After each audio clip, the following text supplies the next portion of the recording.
Alrighty, so here's the garden plot in all of its gloriousness. Look at that.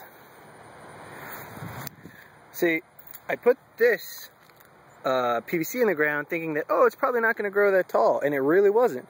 And then out of nowhere I was like, hey, let's try some compost tea. And those tomatoes were not even here last week, and look at them. They are freaking huge.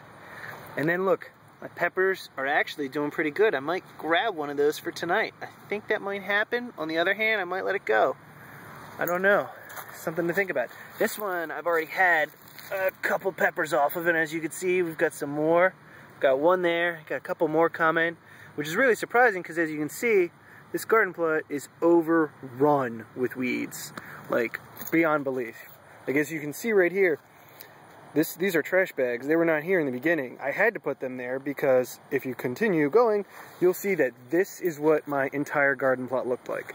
All these weeds, and they all came up within a matter of weeks, like about a week or two.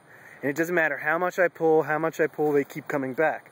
I couldn't figure out why, so I started asking around, and my neighbor to this side and my neighbor to that side admitted that for the past couple years, they've been throwing all their weeds onto my property, making a super amazingly fertile sand for weeds. So kudos, neighbors, thank you, and I am extremely happy that next year I'll be gardening at my house and not a garden plot like this. But on the plus side, I've learned a lot of things. Like one, these little cages that you buy at the store for your tomatoes are useless.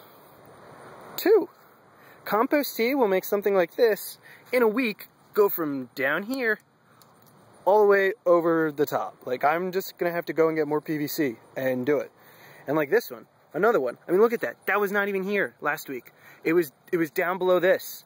And now look at it. It's ridiculous. It's like, it's starting to catch up. If you look, it's starting to catch up with the corn behind it. It's insanity. Like, it doesn't make sense that compost tea could make that much of a difference.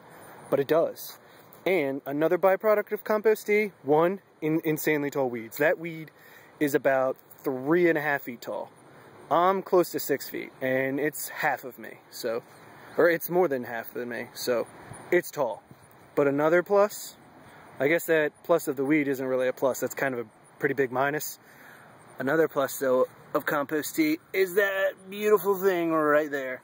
That is a sweet baby watermelon that I really want to eat right now, but it's nowhere near big enough. So we're gonna wait.